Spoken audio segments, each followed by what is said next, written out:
बात है जनवरी 2017 की। उस समय मेरा अपनी पत्नी से थोड़ा अनबन चल रही थी। हमारे बीच शायद 20 से 35 दिन कुछ नहीं हुआ था। मुझे अपने रिश्तेदारों के यहाँ पूना जाना पड़ा। मैंने सरकारी बस में जाने का फ़ैसला किया। मैं रात के 9 बजे की गाड़ी से निकला। बस में बहुत भीड़ थी। मुझे सबसे आखिरी वाली सीट मिली। आखिरी लाइन में भी खिड़की वाली सीट मिली, जिसका एक शीशा टूटा हुआ था। सर्दी के कारण कोई उधर बैठना नहीं चाहता था। गाड़ी क्योंकि पूरी भर गई थी, अब मैं अपने आप को कोसने लगा कि प्राइवेट गाड़ी से जाता तो अच्छा होता। आते वक्त मैंने कोई कंबल या शॉल भी नहीं लिया था। मेरे बगल में दो बूढ़े बैठ गए थे। बस निकल पड़ी। खिड़की के टूटे हुए शीशे से जोर की हवा अंदर आ रही थी। बुड्ढों ने अपने कंबल निकाल लिए। मैं तो ठंड से मरा जा रहा था। ऐसे में गाड़ी औरंगाबाद रुक गई। जो लोग उतरे उनकी जगह जो लोग खड़े थे वो लपक कर बैठ गए। मैं फिर अपनी जगह फंस गया। मेरे बाजू वाले बूढ़े भी आगे चले गए थे। बस फिर चल पड़ी। आगे 1 घंटे के बाद बस एक ढाबे पर रुक गई और मैं भी नीचे उतरा। मेरी खाना खाने की इच्छा नहीं थी। बस टहल रहा था कि पास में एक जनरल स्टोर था। वहाँ पर शोकेस में वो वाले पैकेट लगे हुए थे। उसे देखकर मेरे मन में हलचल होने लगी। वहाँ से 2-3 लोगों ने पैकेट खरीदे। मैं उस दुकानदार के पास गया और उससे पूछा कि कोई जुगाड़ हो सकता है क्या। वह बोला, साहब अकेले सफ़र कर रहे हैं क्या? मैंने हाँ में जवाब दिया। उसने कहा, आज आपका नसीब अच्छा नहीं है। जो 2 लड़कियाँ आती हैं आज वो भी नहीं आई, नहीं तो 300 रुपये में काम बन जाता। एक तो 25 दिन से प्यास नहीं बुझी थी, ऊपर से ठंड की हालत में मेरा औजार भी चुनमुन हो रहा था। मैं मन ही मन में अपनी बीवी के साथ वाले पल याद करने लगा और मेरा औजार अंदर ही अंदर खड़ा हो गया। मुझे जाने क्या सूझी।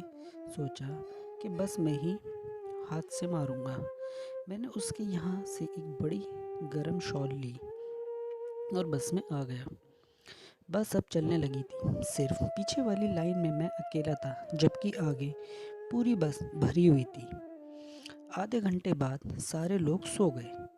मैं अपने प्यार की दुनिया के पल याद करते हुए अपना औजार ऊपर से सहला रहा था कि अचानक बस रुक गई। बाहर बहुत लोगों का शोर आ रहा था। शायद कोई दूसरी सरकारी बस फेल हो गई थी। उस बस वाले उन लोगों को हमारी गाड़ी में आगे भेज रहे थे। बहुत सारे लोग अंदर आ गए और जहाँ जिसे जगह मिल गई वह वहीं बैठने लगे। इतने में मेरी तरफ 10 से 11 लोग आ गए। सभी शक्ल से देहाती लग रहे थे। उनमें से 3-4 महिलाएं भी थीं। उनके साथ 2-3 बच्चे भी थे। सारे मर्द सीटों पर बैठ गए। अब जगह बची नहीं थी तो औरतें नीचे पैरों के पास बैठ गईं। एक औरत मेरे पैरों के ठीक सामने बैठी। उसके बगल में 6 या 7 महीने का बच्चा होगा। उसके बाजू में 2 बूढ़ी औरतें बैठ गई थीं। मुझसे तो हिला भी नहीं जा रहा था। जो उनके मर्द थे वह सारे पिए हुए थे।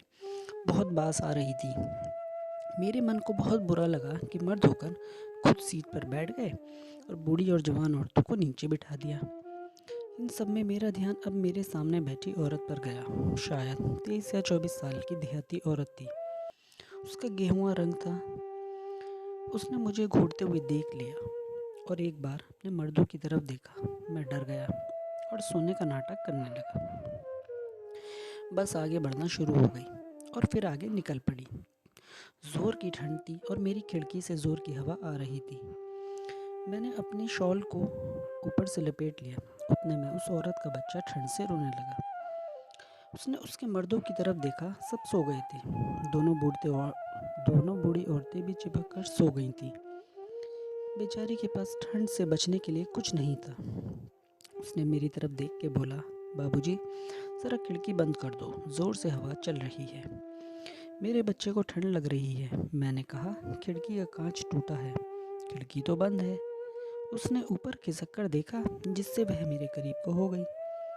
अब उसका मुंह मेरे औजार के पास था और इस वजह से उसके संतरे मेरे दोनों घुटनों पर दब गए। मेरे शरीर में करंट सा दौड़ने लगा। उसे ये महसूस हुआ और फिर वो नीचे खिसक गई। उसके स्पर्श से मैं गर्म हो गया। अब मैं सोचने लगा कि इसका फ़ायदा कैसे उठाया जाए। एक तरफ उसके मर्द पीकर सो रहे थे और हम दोनों की नींद उड़ गई थी। तभी मेरे दिमाग में एक आइडिया आया। मैंने उससे कहा कि तुम्हारे पास कोई चादर होगी, वो ओढ़ लो, बच्चे को ठंड लग जाएगी, बेचारा बीमार हो जाएगा। उसने कहा कि उसके पास चादर नहीं है। फिर मैं चुप रहा। 2 मिनट के बाद फिर उसे भी और बच्चे को भी ठंड लगने लगी। इस बार वो चुपके से मेरे करीब खिसक गई। अब वो मेरे पैरों के बीच में चिपक गई थी। मैंने धीरे से उसके कंधे पर हाथ रखकर उसे जगाया और उसके कान के पास जाकर कहा कि बच्चे को ठंड लग रही है तो उसे मेरे शॉल से लपेट दो। मेरी शॉल बड़ी है, कोई दिक्कत नहीं होगी। उसका बच्चा ठंड से उससे चिपक कर सो रहा था। वो दूध पीने के लिए उसकी ब्रा को खोलने की कोशिश कर रहा था। उसने कहा ठीक है। मैंने उसके पूरे बदन पर शॉल डाल दी। इसमें मैं और वो दोनों शॉल से ढक गए थे। अब उसने बच्चे को दूध पिलाना शुरू किया। बच्चे के दूध पीने की आवाज़ मेरे कानों में आ रही थी। मैं बहुत गर्म हो गया और औजार पैंट में तंबू बना रहा था। अब तक उसका बच्चा भी सो गया था। बस के धक्के से खुले खरबूजे मेरी नांगों से टकरा रहे थे। वो भी सो रही थी। उसका और मेरा सिर्फ मुंह शॉल से बाहर था, बाकी सारा पास ही था। उसके नरम नरम मेरे पैरों से लग रहे थे। मैंने अब आगे बढ़ने का काम किया। मैंने अपनी पैंट की जिप खोली और औजार को बाहर निकाल लिया। फिर मैंने अपना सिर आगे की सीट पर टिकाया और सोने का नाटक करने लगा। फिर धीरे से मैंने एक खरबूजे पर हाथ रखा। गर्म और मुलायम लगा। मैंने धीरे से दबाया। वो सो रही थी या सोने का नाटक कर रही थी, पता नहीं। एक बार और आराम से हाथ फेरते हुए पूरा का पूरा पकड़कर आराम से दबाया। इस बार वो जाग गई। उसने मुझे देखा। मैं तुरंत सोने का नाटक करने लगा और हल्की आंखों से देखने लगा कि वो क्या करती है। उसने उसके मर्दों की तरफ देखा। सब सो रहे थे। अब उसने अचानक अपने हाथ कंधे पर लिए और अपना सर शॉल के अंदर ढक लिया। उसके दोनों हाथ मेरे हाथों पर आ गए थे। उसने मेरे हाथ खरबूजों से हटा दिए। मैं पागल हो रहा था। औजार कड़क हो गया था। मैंने उसके दोनों हाथ जो मेरे घुटनों पर थे उसको पकड़कर अपने औजार पर रख दिया। उसने कुछ नहीं बोला। मैंने महसूस किया कि मेरा हाथ निकलने पर भी उसने अपना बंद नहीं किया था।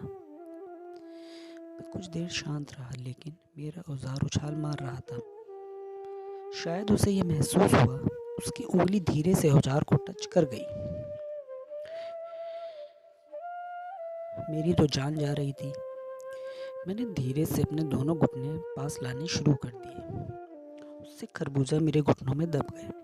अब उसने 2 से 3 उंगलियां औजार के पास लाकर उसे छू लिया। मैं दोनों घुटने अंदर कभी बाहर कर रहा था। शायद उसने औजार देख लिया। मुझे अपने औजार के ऊपर उसका हाथ महसूस हुआ। उसने हथियार को पकड़ लिया और धीरे धीरे ऊपर नीचे करने लगी। अब मेरा कंट्रोल खत्म हो रहा था।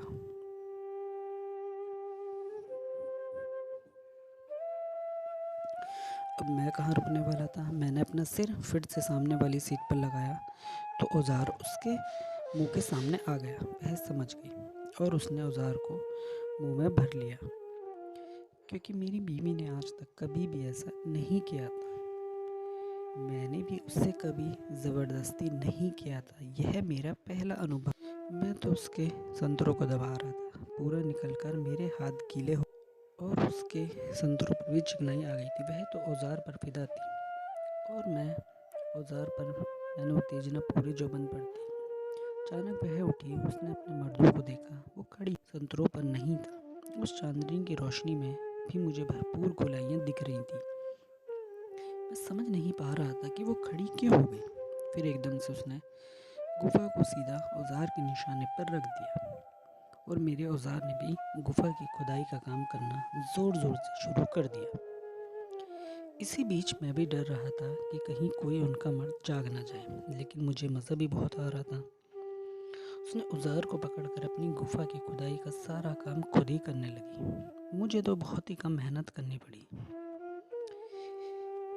लेकिन फिर भी मैंने इसे खुदाई में बराबर का सहयोग दिया। 5 मिनट के बाद गुफ़ा की खुदाई का काम पूरा हो गया। अब हम दोनों बिल्कुल शांत हो गए। मैंने कभी बाहर की गुफ़ा की खुदाई नहीं की थी, लेकिन पत्नी अगर आपको बहुत दिनों तकलीफ नहीं दे तो मन भटकता है। हर औरत खूबसूरत लगती है। मैं तो आज पैसे देकर भी खुदाई करने वाला था, पर उसके घर में देर है अंधेर नहीं। सवेरे जब नींद खुली तो उन लोगों का स्टाफ आ गया था। उसके साथ के मर्दों को ज़बरदस्ती जगाना पड़ा था कि भैया उतरो, स्टाफ आ गया है। जाते समय उसने मुझे स्माइल दी। आज वो मुझे अपनी बीवी से भी सुंदर लग रही थी। मेरा मचलता मन उसने शांत किया था। दोस्तों, कहानी कैसी लगी कमेंट करके ज़रूर बताएं। वीडियो को लाइक और चैनल को सब्सक्राइब ज़रूर करें।